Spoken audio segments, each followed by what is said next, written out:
2016년도에 남미 축구 선수권 대회가 열렸는데 결승전에서 아르헨티나와 칠레가 만나게 됩니다. 전후반 연장전까지 승부가 나지 않아서 승부차기로 이제 우열을 가리게 되는데, 이때 아르헨티나에서 첫 번째로 나선 사람이 유명한 메시 선수였어요. 세계적인 축구 선수죠. 그런데 이 메시가 첫 번째 키카에서 골을 넣지 못합니다. 그리고 그 경기는 결국 칠레에게 지게 됩니다. 이때 자기가 첫 번째 키커로 골을 넣지 못해서 결국 우리 팀이 졌다고 생각한 메시는 너무너무 괴로워하다가 얼마 뒤에 나는 대표팀에서 은퇴를 하겠다라고 선언을 합니다. 많은 사람들이 그러면 안 된다고 돌아와 달라고 요청하지만 메시는 요지부동이었습니다. 누구도 이 메시의 마음을 움직이지 못했습니다. 그런데 얼마 뒤에 한 초등학교 선생님이 이 메시에게 편지를 썼는데, 이 편지가 요지부동 움직이지 않던 메시 선수의 마음을 움직이게 됩니다. 그 편지 뭐라고 썼냐면, 당신은 잘 모르겠지만 우리 학교의 우리 반의 아이들은 당신을 존경하고 지금도 보고 있습니다. 이 어린 아이들을 위해서라도 제발 부디 일어나 주십시오. 그것만 해도 우리 아이들이 참 많이 배울 것입니다. 이런 편지의 내용이었어요. 이 편지를 받고 메시가 펑펑 웁니다. 그리고는 누군가가 지금도 나를 지켜보고 있고 지금도 나를 응원하고 있구나. 이 편지에 감동한 메시가 힘을 얻고 다시 기자들 앞에서 나는 대표팀으로 돌아갑니다. 그리고 지금도 아르헨티나의 그 대표팀의 중심에 서 있고 세계적인 최고의 선수로 우리들 앞에 서 있는 메시 선수. 교인들을 만나면 요즘 이런 얘기를 많이 합니다. 목사님, 저는 버려진 것 같아요. 제 주변에는 아무도 없어요. 아무도 저에게 관심이 없어요. 그래서 우울하고 힘들고 모든 걸 다 포기하고 싶어요. 이런 얘기를 많이 들어요. 근데 정말 나는 혼자일까? 내가 일이 잘 안 되고 내가 생각한 대로 모든 게 다 안 풀린다고 해서 나는 정말 아무도 나를 응원해주고 도와주는 사람이 없는 혼자일까? 우리 옆 사람한테 이렇게 한번 인사하겠습니다. 당신은 혼자가 아닙니다. 여러분, 정말입니다. 그런 생각을 가지고 있다면 이 인사는 그냥 빈말이 아니라 정말 여러분은 혼자가 아닙니다. 보이진 않지만 누군가가 여러분을 응원하고 있고 또 여러분을 사랑하고 있고 누군가는 여러분을 그리워하고 있고. 제가 오래전 일인데 그 다일 공동체 최일도 목사님이 오랜만에 저를 만났는데 문득 이런 얘기를 하시는 거예요. 김 목사님 참 좋겠어요. 그래요. 왜요? 그랬더니 자기 다일 공동체에 나오는 분들 가운데 나를 위해 기도하는 분이 많다는 거예요. 한 번은 자기가 다일 공동체 봉사 나온 분들이 있어서 하도 감사해서 봉사 끝난 다음에 다 모여가지고 각자 기도 제목을 좀 내놓고 자기가 기도해 주겠다고 그래서 빙 둘러서 기도 제목을 한 사람씩 얘기하는데, 어떤 한 집사님이, 여자 집사님이 기도 제목을 두 가지를 내놓으면서 첫 번째는 자기에 대한 기도였고 두 번째는 김학중 목사님을 위해서 나는 중보하는데 기도해달라고 그러더래요. 그래서 최일동 목사님 너무 반가워서 이분이 김학중 목사님 교회 다니는 교인인가 보다. 그래서 그 교회 출석하세요. 그랬더니 아니라고 그러더래요. 자기는 한 번도 김학중 목사님하고 대화를 나눈 적도 없고 그 교회 교인이 아닌데 그 어떻게 그럼 김학중 목사님을 위해서 이렇게 기도 제목을 내놓을 수 있게 됐느냐 그랬더니 어느 날 새벽에 기도하는데 하나님께서 자신에게 네가 주의 종들을 위해 기도해라 그러면서 제 이름을 떠올려 주시더라는 거예요. 저를 전혀 모르는 집사님인데. 그래서 그때부터 무려 7년 동안 그때까지가 7년이었대요. 하루도 빼놓지 않고 꼭 식사 기도 때나 새벽 기도 때나 이렇게 공개적인 자리에서 자기의 기도 제목 가운데 자기가 드려야 될 기도의 제목 가운데 하나님이 네가 주의 종을 위해서 중보해라 그 마음을 주셨기 때문에 자기는 7년 동안 빼놓지 않고 김학중 목사를 위해서 기도한다는 거예요. 그 얘기를 듣고 우리 최일도 목사님이 너무 감동한 거예요. 여러분 상상이나 했겠어요? 여러분 저를 위해 기도 안 하시죠? 누군가는 나를 기억하는 분이 있어요. 하물며 언제나 어디서나 나하고 늘 함께 하신 우리 아버지 하나님이 계십니다.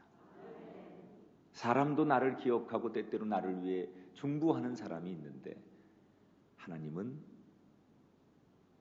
나를 늘 지켜보시고 나와 동행하시고 나와 함께 하십니다.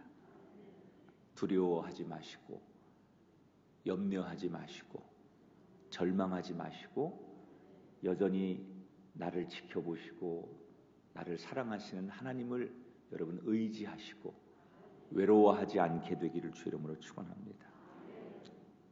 오늘 성경에 그런 사람 하나를 만날 건데 마가복음 5장에 나오는 이 사람. 이 마가복음 5장의 배경은 예수님께서 이제 본격적인 사역을 갈릴리 호수 주변에서 제자들과 함께 복음을 전하고 사역을 하십니다. 예수님은 때로는 아픈 사람을 치유하시고 때로는 하나님 말씀을 잘 전하셨죠. 그러던 어느 날 예수님께서 제자들에게 배를 타고 가야 될 때가 있다 그러시는 거예요. 그리고는 갈릴리 호수 동쪽에 있는 거라사라고 하는 지방으로 배를 몰고 가십니다. 제자들은 선생님이 가자고 하니까 그냥 따라가는 거예요. 그런데 배가 내리고 예수님이 제자들을 이끌고 간 곳에서 제자들은 기겁을 할 수밖에 없었어요. 왜냐하면 예수님이 제자들과 함께 도착한 곳은 공동묘지였는데 그곳에는 웬 미치광이 한 사람이 막 괴성을 지르고 온 몸을 자해하고 그래서 온 몸은 이미 자해한 상처들로 가득했고 얼마나 소리를 질렀는지 이 목은 이미 쇳소리가 날 정도로 이 사람이 발작을 하는 거예요. 보기만 해도 너무 섬찟하고 너무 무서웠어요. 제자들은 빨리 저 사람의 가족들이 이 사람을 데려갔으면 좋겠다. 그러나 그럴 수 없는 상황입니다. 왜? 이미 가족들도 동네 사람들도 이 미치광이가 통제가 되지 않고 너무 무서워서 다 사람들이 포기한 상태예요. 제자들은 선생님을 따라오긴 했지만 괜히 따라왔다 후회가 되고 도망갈 수도 없고 무섭기만 했습니다. 이 사람의 모습은 누군가가 이 사람을 하도 이 발작을 하니까 지금 쇠사슬로 이 사람을 묶어놨는데 이 얼마나 발작을 많이 하는지 그 묶어놓은 쇠사슬도 소용이 없을 만큼 이 사람은 통제가 되지 않는 그런 사람들. 그래서 사람들은 발만 동동 구를 뿐 어떻게 이 사람을 통제할 수 없으니까 방치하고 있는 그런 상황이었어요. 보기만 해도 무섭고 모두가 다 외면한 이 사람. 그런데 지금 이 사람에게 누가 가는 거예요?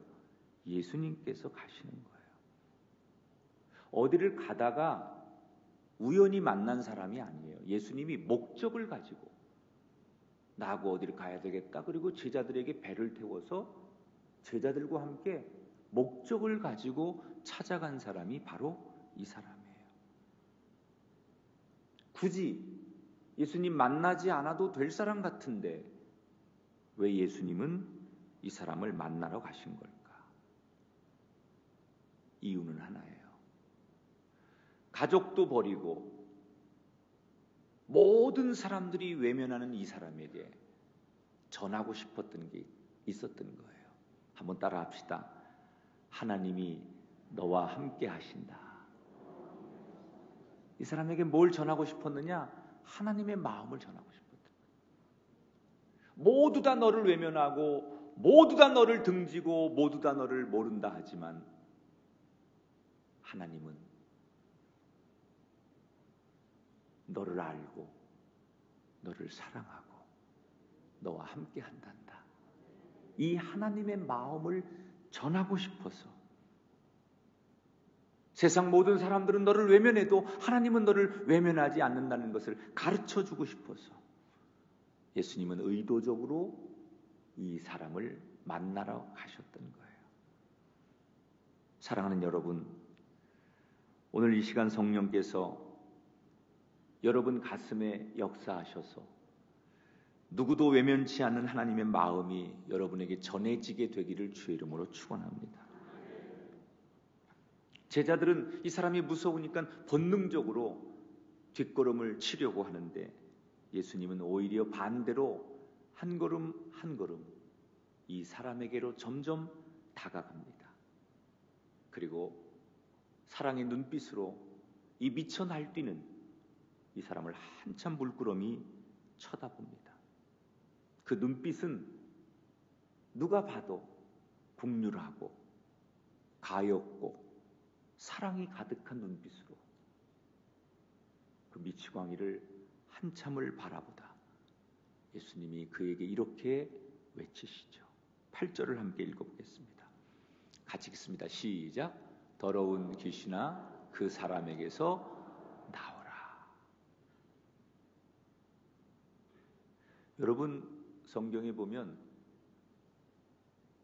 예수님이 말씀하면 귀신이 떠나가고 예수님 말씀하면 병자가 고침받고 예수님 말씀하면 죽은 자도 살아나잖아요. 그러면 지금 이 미치광이를 향해서 예수님 뭐라고 명령했어요? 더러운 귀신아 그 사람에게서 나오라 그러셨어요. 그러면 창조주 예수님의 말씀대로 나와야지요. 그런데 이 귀신이 안 나오고 예수님께 버티면서 협상을 하려고 합니다. 협상을. 뭐라고 얘기하느냐 이 귀신이 내가 이 사람에게서 나가긴 할 텐데 제발 이 지역에서 떠나지는 않게 해주십시오. 그러면서 이 귀신이 막 소리쳐 울고 매달리는 거예요. 성경은 이 귀신을 가리켜서 이름을 지었어요. 군대 귀신이라고. 이 군대 귀신이 예수님께 제안을 하는 거예요. 내가 이 사람에게로부터 나가긴 하겠지만 이곳을 떠나지 않게 해주십시오. 그러면 나가겠습니다. 협상하는 거지 예수님께. 그러면서 11절 12절에 보니까 이렇게 예수님께 제안을 해요. 마침 거기 돼지의 큰 떼가 산 곁에서 먹고 있는지라 이에 간구하여 이르되 우리를 돼지에게로 보내어 들어가게 하소서. 이 당시 거라사 지역에는 이 돼지는 굉장히 중요한 돈벌이의 수단이었어요. 그런 의미에서 이 귀신은 예수님께 이렇게 제안한 거나 마찬가지예요. 당신 이 수천 마리의 값비싼 돼지를 희생할 만큼 이 한 사람을 살려야 되겠느냐. 이 질문은 요약하면 많은 돈이냐 한 영혼이냐 선택하라는 거예요. 지금 이 귀신은 예수님을 시험하는 거예요. 이 사람 하나 살리자고 이 엄청난 경제적인 손실, 2,000마리의 돼지를 죽일 것이냐, 예수님께 도전하는 거예요.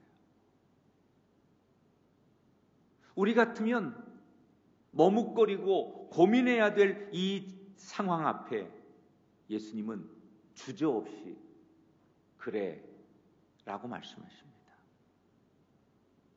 예수님의 이 메시지는 어떤 메시지를 담고 있느냐? 나는 이 한 사람을 살리기 위해서라면, 이 한 영혼을 살리기 위해서라면 어떤 것도 감수할 수 있다.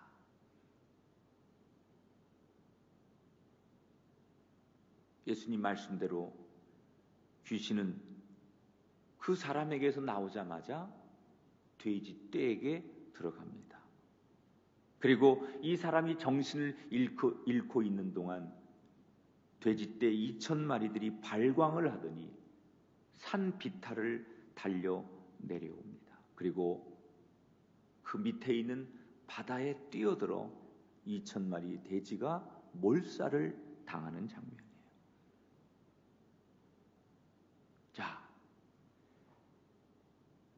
여러분, 이 메시지에서 지금 이 사건의 예수님이 우리에게 주고자 하는 성경의 포인트는 한 영혼을 살리기 위해서라면 우리 주님은 어떤 것도 감수할 수 있다. 이게 주님의 마음이에요. 가족도 외면하고 모든 사람들이 무서워하고 모든 사람들이 포기하고 아무도 다가가지 않는 예수님의 제자들까지도 뒷걸음을 쳐야 했던 그 사람에게 너를 살릴 수만 있다면 어떤 희생의 대가도 지불할 수 있다. 그 마음을 예수님은 전하고 싶었던 거예요. 어떤 분이 이렇게 물을 거예요. 애꿎은 돼지떼는 무슨 죄입니까? 그럼 돼지고기를 먹지 말아야지. 맞아요. 우리가 생명신학에서 이런 거 가지고 이제 토론도 하고 신학생들이 고민도 하고 그러는데, 돼지들은 죄가 없어요. 돼지는 죄가 없죠. 그러나 하나님 형상을 따라 지어진 이 땅의 어떤 영혼도 이 세상 어떤 거하고 바꿀 수 없는 하나님에게 너무나 귀한 존재가 저와 여러분이라는 거예요. 이게 성경에, 여러분, 구약 성경부터 신약 요한계시록까지 이 성경의 주제 아닙니까? 한 영혼을 위해서라면 할 수 있는 것은 모든 것을 다 하시겠다는 하나님 아버지의 마음. 그래서 기적이 나타나는 거예요. 이스라엘 민족을, 그 영혼을 하나님이 지키고 살리기 위해서라면 애굽에 어떤 재앙도 내리실 수 있고, 그 영혼들을, 이스라엘 백성들을 구원하시려면 태양을 멈추게도 하실 수 있고, 그 한 영혼을 구원하려면 오늘 말씀처럼 수천 마리의 돼지떼를 희생시킬 수도 있고, 한 영혼을 구원하기 위해서 저와 여러분을, 죄로 인해 죽어야 했던 저와 여러분을 구원하기 위해서 독생자 예수 그리스도까지 죽게 하게 하실 수 있는 분이 하나님이라는 거예요. 여러분은 내가 얼마나 사랑받고 있는지 모르는 거예요. 보여지는 사람에게 내가 대접받지 못하고 사랑받지 못하고 인정받지 못하는 것으로 나의 존재를 한없이 땅바닥에 떨어뜨리고 무력감으로 살아가는 여러분, 잘못 생각하시는 거예요. 나는 쓸모없다고 생각하시는 분 100% 잘못 생각하시는 거예요. 거라사의 이 사람처럼 사람들에게 손가락질 받고 버림받더라도 중요한 건 하나님은 절대로 여러분을 버리지 않습니다. 여러분을 살릴 수만 있다면, 여러분이 진정 행복해질 수만 있다면 하나님은 자신의 생명까지도 내놓을 수 있는 각오가 돼 있는 분이 하나님이세요. 그러므로 우리는 하나님을 바라보면 우리 삶을 포기할 이유가 없어요. 그 하나님을 생각하면, 그 하나님을 묵상하면, 그 하나님을 기억하면 내 삶을 버릴 이유가 없어요. 오늘도 나를 위해 최선을 다하시는 하나님, 나는 그 하나님이 계시기 때문에 오늘도 소망으로 사는 거예요. 형편이 어렵고 육체적인 질병이 나를 괴롭히고 내 가정에 우리의 삶을 어둡게 하는 많은 수 없는 악조건이 우리 가정에 겹겹이 쌓여 있을지라도 여전히 나를 향해 최선을 다하시는 하나님이 계시기 때문에 우리는 오늘도 그 하나님 때문에 소망을 가지고 이 하루를 담대하게 살아야 할 줄 믿습니다. 이 아침 여러분에게 이렇게 축복합니다. 영혼의 눈이 열려서 우리를 위해 모든 것을 주시는 그 주님을 보게 되는 아침이 되시기를 주님의 이름으로 축원합니다.